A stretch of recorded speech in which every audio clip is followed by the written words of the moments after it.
Viewers, it is my pleasure to welcome Professor M D Nalapat again to our channel. Professor Nalapat, namaskaram and welcome to PGurus channel.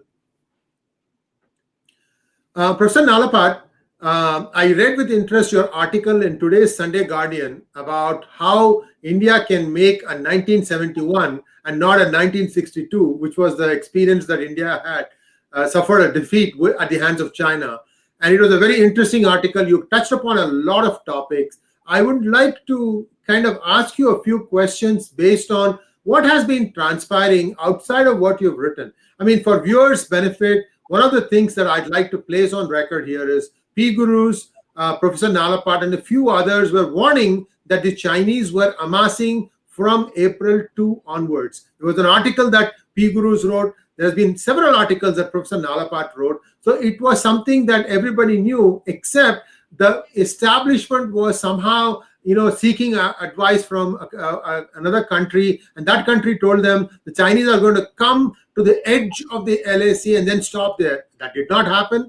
It's like Chinese usual salami tactics have gobbled up space. Now, even those victories that India is claiming, these are not really clawing back the land that China has occupied since April 2nd, but it is more like trying to put some fortification of positions and so on and so forth, which is how I see it. Professor Nalapat, before we go into the more nitty-gritty details of your article, what is your read on the situation as of today at the LAC?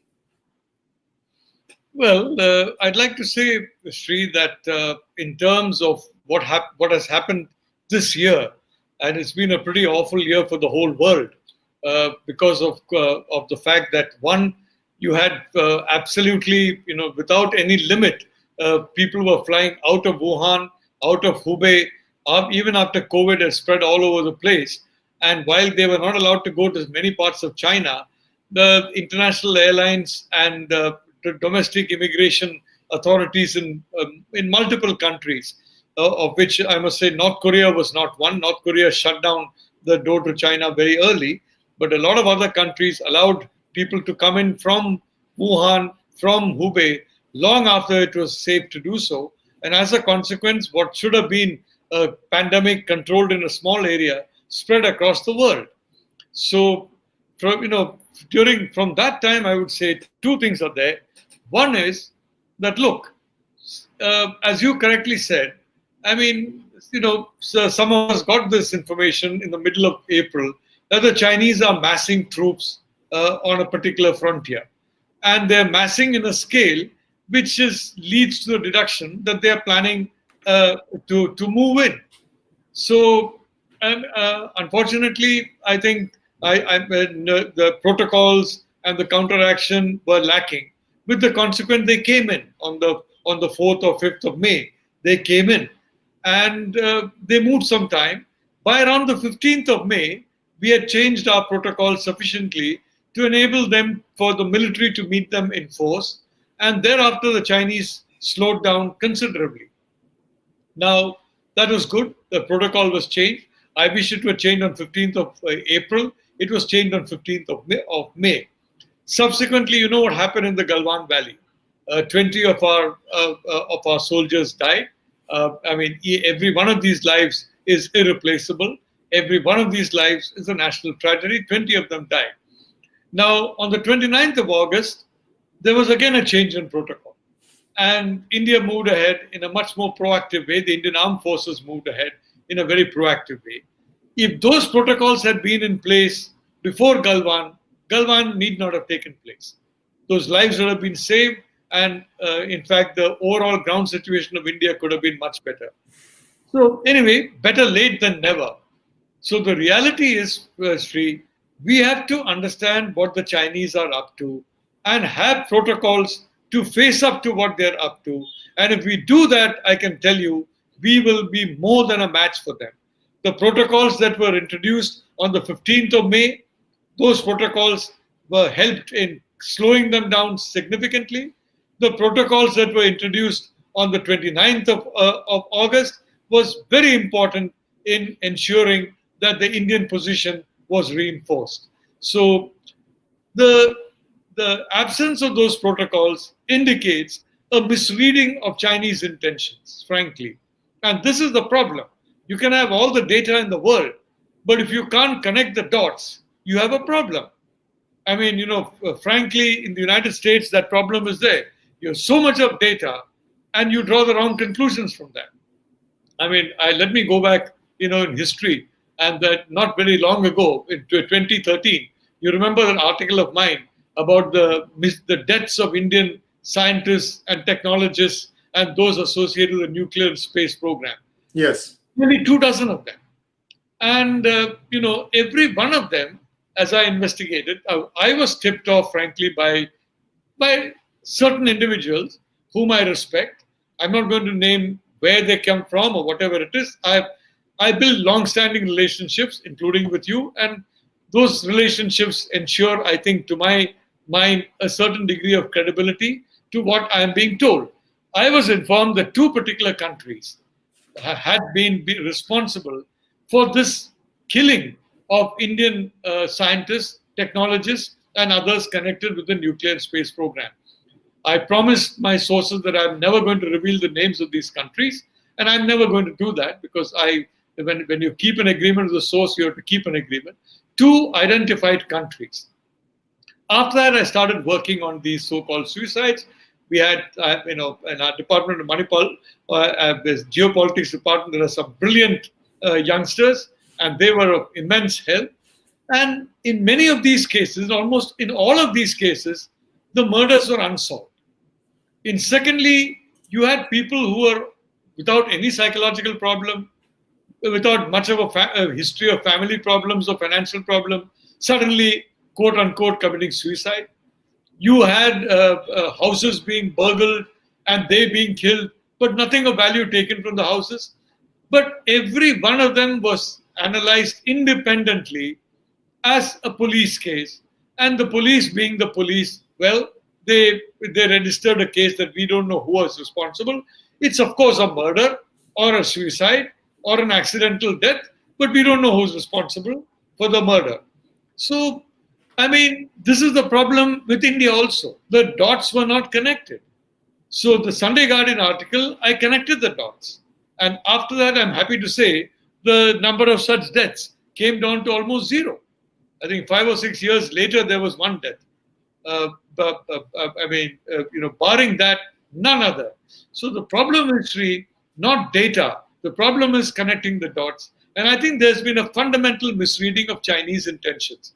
Now, of course, part of it could be do with the fact that Russia is very particular to tell India, don't provoke China too much, please. China can be a friend of yours. We'll help China to be a friend of yours. And above all, don't go close to the United States of America. United States of America is poison. Don't go close to them. They'll trick you, they'll use you, then they'll throw you away. So the Russian game on behalf of the Chinese is to keep India and America apart. When you go to China, you'll meet people who say, oh, India and America are too close together. Forget it. They know we're not so close together. But their intention is to keep us from coming any closer. So again, Sri, all I want to say, if you have information, it's not enough. You have to connect the dots and you have to understand the intentions of the other side. Thanks for that explanation, Professor Nalapat. I want to refer to one part in your article where you said that in 1962, India sort of kind of got help from United States. I will play back to you something, sir. You may or may have not seen this video. There is a video on YouTube. 1961, Nehru has come visiting Washington, D.C. He's a guest at the White House. And John F. Kennedy, like a mentee, talking to a mentor, he's saying, educate me about non-aligned movement, educate me about Russia, educate me about China, educate me about Pakistan. And Mr. Nehru, he's sitting there and just making noises, faces, and as if he's trying to brush off a fly. And this was open, recorded by cameras.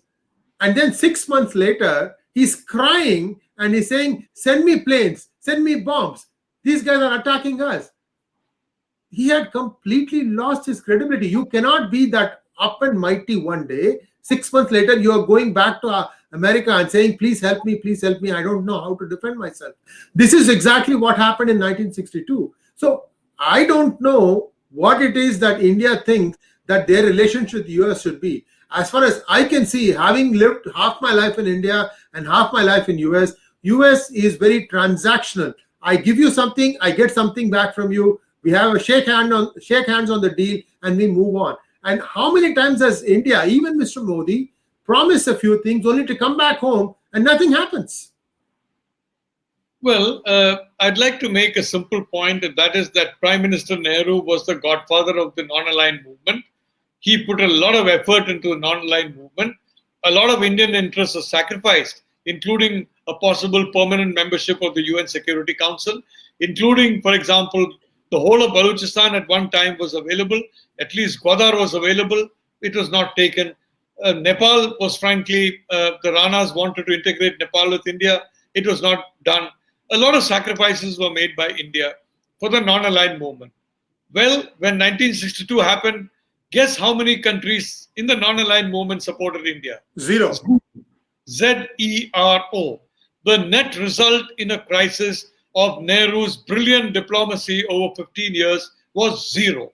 And then, second point, we were completely there. Neither the Soviet Union nor the United States was basically, was there to hold our back during that particular period. Nehru was in a total panic-stricken mode even today. I don't know why the government of India is still preventing many of those papers from getting public. I'm really surprised that year after year after year, the communist Chinese release papers and democratic India does not. The Chinese have released papers, for example, on Chinese meeting with the Indian counterpart. I mean, they've released papers subsequent to that. We haven't released any of those papers of that period. So we have to understand what Indians were saying from the Chinese papers, which may or may not be wholly accurate, but we haven't got our own papers. So this is the problem. So what I want to say is that, look, we have to have a structure in place. We have to have substantive discussions in the United States in case an attack comes, or in case we have to preempt an attack. What is the United States going to do to help India? And in my view, this cannot be seen as a transactional episode. Pardon me for being a little, if I may say so, a little bold in my language. But in my view, the problem with Donald Trump is he regards a relationship as being paid sex. If there's no money in the relationship, it's no relationship. Frankly, you can't build a stable relationship on the basis of payment. And you know that in personal life, I can tell you in geopolitics also. The reality is that the Himalayan Massif, if the Himalayan Massif goes into the control of China, it's an immense geopolitical setback to the entire democratic world. India, United States, Australia, Japan, Europe, you've got it. So what is needed is for India and the United States to quietly discuss what needs to be done in the event of a Chinese attack. Build up, for example, stocks of sufficient weapons. And don't look at it only from the point of view of, quote unquote, the Trump view, that the only relationship which I will agree is that of paid sex. Look at it in a more normal and natural way. Because I can tell you, if the United States helps India the way the United States under Roosevelt helped Britain and helped the Soviet Union even during the Second World War, India can more than hold its own. This conflict can be taken deep into the Tibetan Plateau, and the consequences for that in China, in India, in the US, and global geopolitics will be immense. So the point is, Sri, on the Indian side, there are still some people who believe, I don't know, that the Chinese are never going to really launch a massive attack. If you go back to history, right up to the attack by China, I think in October, right up to that period, important responsible people in the Indian military and in the Indian Defense Ministry and the Prime Minister's office never believed the Chinese would attack. Oh, they'll do a small jab here, a small feint here, but no attack. And when they came swarming across the border, the most shocked person was Nehru. I remember, Joseph Stalin, if you during the Second World War, the day on which the Soviet Union was invaded, I think 3 a.m., the Germans launched the invasion on 21st of June. Yeah. Stalin was sending cargo after cargo to Germany, because he was and he used to execute people who told him Hitler's going to attack. So the reality is, I hope we're not in a situation by which any of the people in high responsibility are not aware of the fact that the likelihood of a Chinese attack is, in my view, not just very high, but several orders of magnitude higher than that. Viewers, at this point, I'd like you to start reading up on what happened in the 1962 war. There is an excellent film about that. The name of the author of the book, his name is Kunal something, Verma or something like that. I'm not 100% sure. Kunal Verma. Kunal Verma, right? Read that book. Look it up on Amazon. It is a must read. Young India, you really, really need to start reading, because history has a nasty habit of repeating itself. There you go. Unsung Battles of 1960. Another book I would say, strongly recommend, by Lieutenant Colonel of the Army, an absolute must-read book on 1962. And I can tell you, what he's saying is exactly what we've been seeing from 2005. Once the UPA came to power in 2004, and certain China-friendly parties were in the driver's seat. Well, from that time onwards, what this particular book by Lieutenant Colonel Gurdeep Singh Clare is saying is exactly what has been happening from 2005. So once I can understand, if you repeat the same mistake twice, well, it is completely unforgivable. Even the first time, it was unforgivable. So my point is very clear. I'm glad some protocols have been changed. I wish the protocols that were changed on the 15th of May, when the army was called in and fully, reinforced, took place on, say, the 25th of April. So you could have avoided a lot of pain. And I wish the protocols that were being put in place on the 29th of August were put in place before the Galwan encounter. But then, at least better late than never. I'm glad those protocols are in place. But even today, I hear voices that, well, this can be settled, this can be negotiated, this can be dealt with. Look, China is a country I respect immensely. I respect the Communist Party of China immensely and the leadership of Xi Jinping immensely. These are very focused and determined people, and I am convinced their intention is to humiliate India, break the self-confidence of India, and convince the United States, don't try and get India as a partner, for a simple reason, it's no good as a partner. So they are looking for a humiliation of India before India and the United States can come together in a real partnership. Well, look at it from India's point of view, Monuji, and please explain to me. So US at this point is in a bit of a transition.